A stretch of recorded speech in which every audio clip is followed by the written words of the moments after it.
Ini ada beberapa versi jawaban. Ya. Waktu pertama kali kita kena isu COVID, semua pada nggak nyaman pakai masker, walaupun masker yang kualitasnya jelek, ya kan, dalam arti karena oksigennya udah ketutup, bener nggak?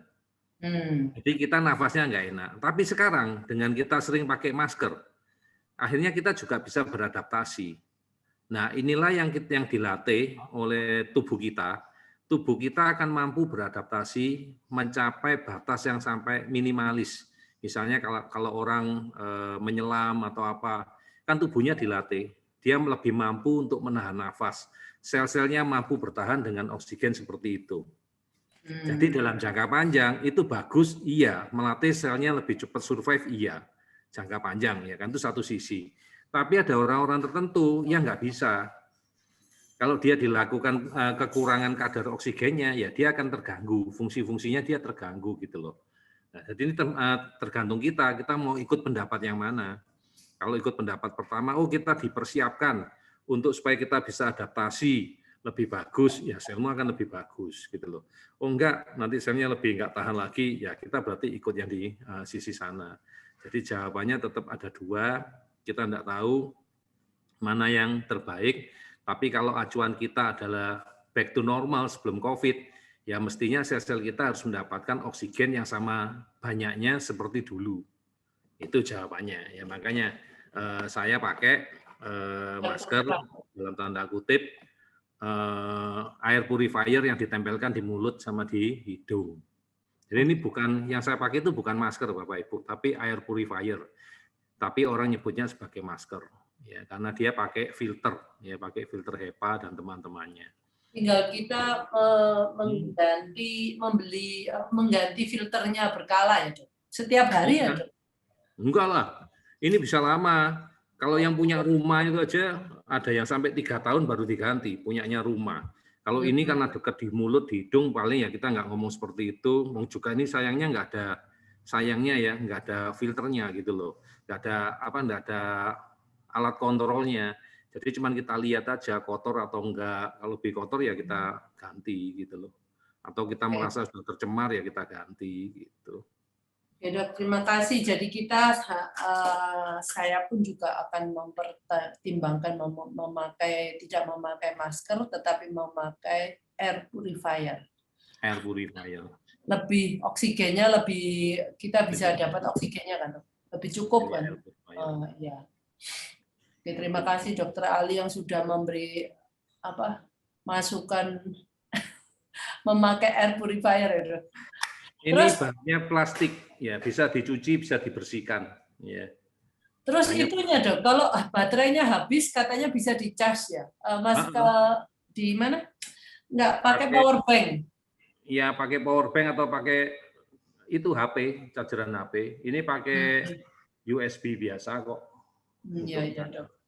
Nyajar perlu waktu sekitar 2 jam untuk dipakai sekitar 4-6 jam. Wow. Ya Dok, kalau bisa pakai power bank kan kita bisa jalan-jalan, walaupun pakai itu kita tancepin ke power bank kan. Ya, nyucinya cuma pakai alkohol 70%. Ya, terus si silikonnya bisa dilepas, bisa dicuci. Jadi menurut saya oke lah ya.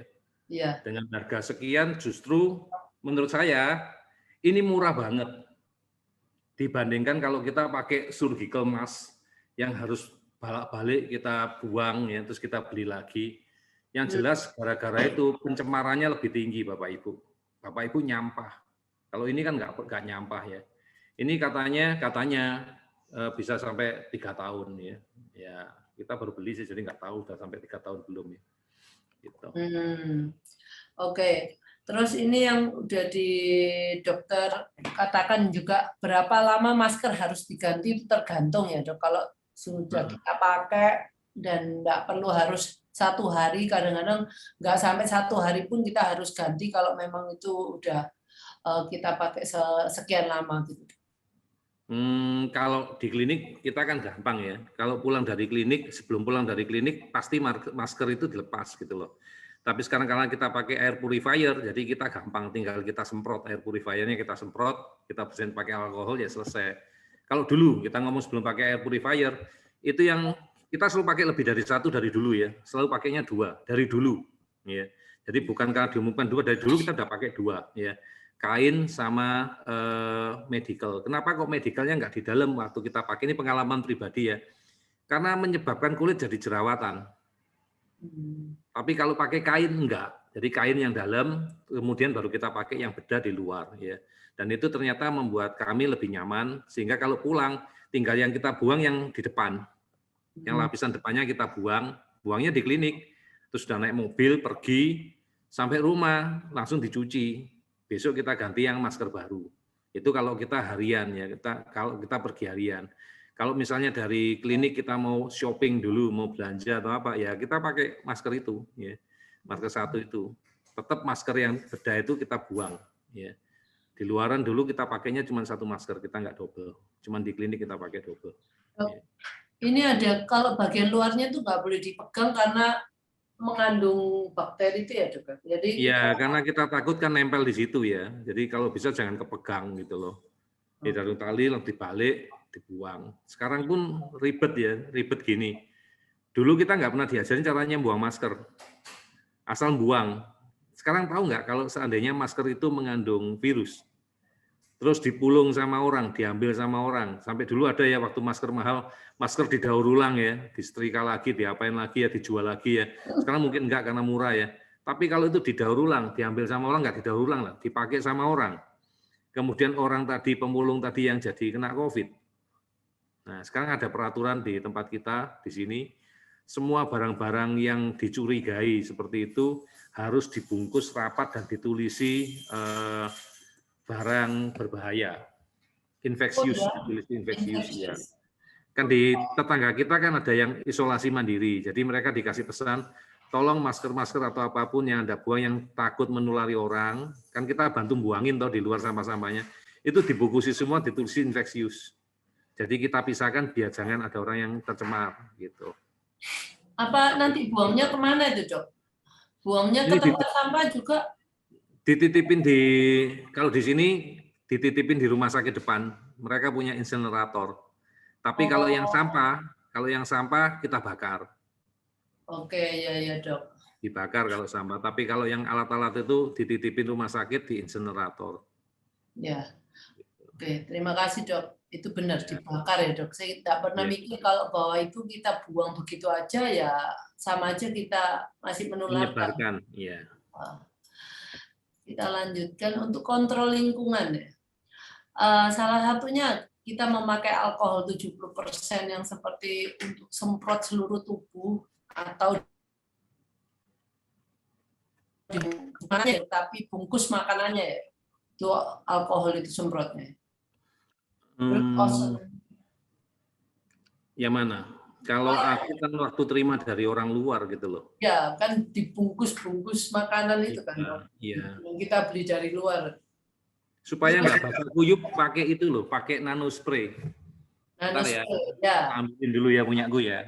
Ya. Dr. Ali lagi show off. Mungkin ini nano spray ini memang yang keluar sangat sedikit, jadi ini nano spray. Ya, tapi itu sinarnya nggak berbahaya, Dok. UV itu, Dok. Main-main. Sinar main-main. Ini nano spray. Ini pakai kabel wireless, jadi ini enggak basah kuyup. Jadi kita kalau pulang dari bepergian, kalau kita curiga ketemu orang, ya orangnya kita semprot. Terus sekarang pasien-pasien kita, kalau mau masuk klinik, kita semprot seluruh badannya dia. Pak, Bu, tutup mata, semprot. Alkohol aja ya, Dok, ya? Ini kita pakai disinfektan yang food grade. Jadi ternyata sekarang ada yang food grade. Oke, Dok. Ya, ini alatnya nih. Ya, ini spray gun, nano spray gun.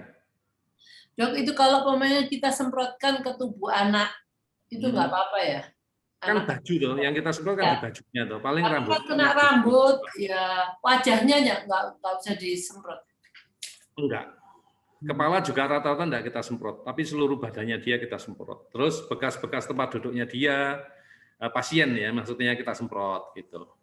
Terus pegangan-pegangan pintu, ya, Terus kamar mandi, toilet ya kita semprot. Oke. Ya, ini praktisnya nggak basah kuyup, nggak kayak yang spray kita biasanya itu. Yang ini lebih partikelnya lebih halus, nggak basah. Orangnya nggak basah. Tadinya tak pikir yang biru itu ultraviolet ya. Ternyata Iya. cuma main-main, cuma nyenengin aja, nyenengin diri. Nah iya saya bilang kalau kena mata kan nggak boleh kalau UV. Oke, yang kedua kita lanjutkan dengan ozone generator. Ya per 2 jam kita lakukan dengan ozon ini selama 15 menit. Terus diffuser. Itu juga enggak seperti itu. Jadi ozon itu ada nomor 1 tergantung mesinnya berapa. Kalau AC itu berapa PK gitu ya. Biasanya kita pakai itu yang antara 10G, paling kecil itu yang 10G. G itu dari apa? Dari tekanannya mungkin ya, 10G sampai yang kita pakai itu 24G ya. Nah, kalau semakin tinggi G-nya berarti waktu yang diperlukan itu semakin sedikit ya karena lebih pekat. Ya, jadi hati-hati ya. Kita juga nggak boleh terlalu banyak, apalagi terhisap terlalu banyak karena sifatnya dia itu iritasi ya. Kemudian yang kedua, waktu itu tergantung dari luas ruangan booming V.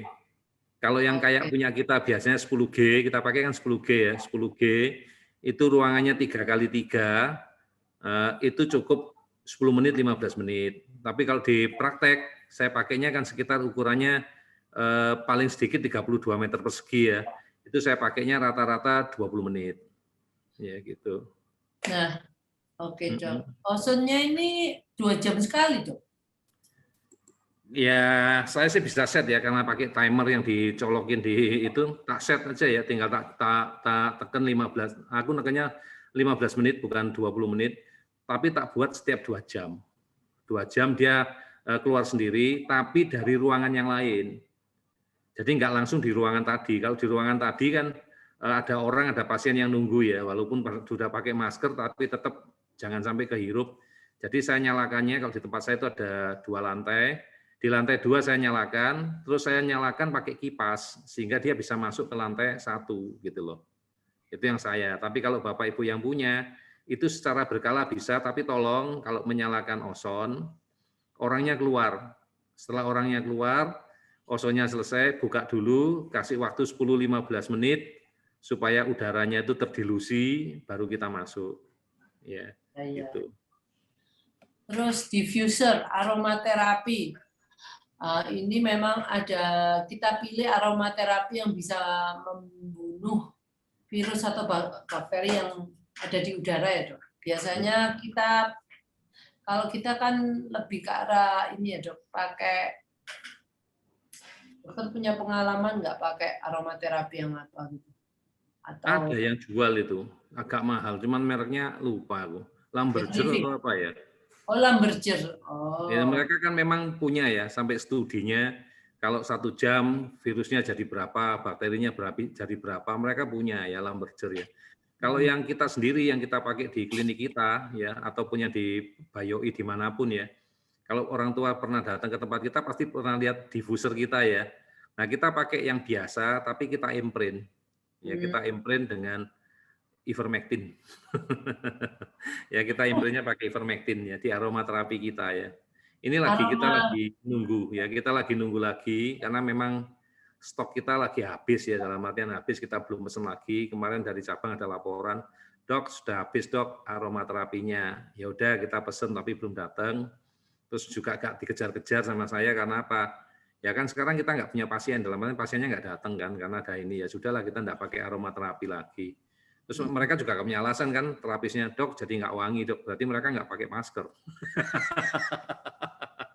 Ya, jadi sementara aromaterapi ya kayak gitulah ya. Jadi aromanya boleh pakai apa saja ya Dok ya? Ya yang cocok, yang mereka cocok apa. Ya memang ada aroma tertentu yang bisa membunuh bakteri ya, tapi kalau di kita kita imprint ya, karena kalau kita imprint itu jauh lebih murah, karena kalau beli yang bangsanya Lamberger tadi 1 juta lebih Bu Mimpi. Ya. 1 juta lebih. Terus kita selain dokter yang pakai air purifier sebagai masker itu, kita pakai di lingkungan, kita bisa beli mesin air purifier yang lebih besar lagi ya Dok ya? Ya, yang untuk rumah. Ya.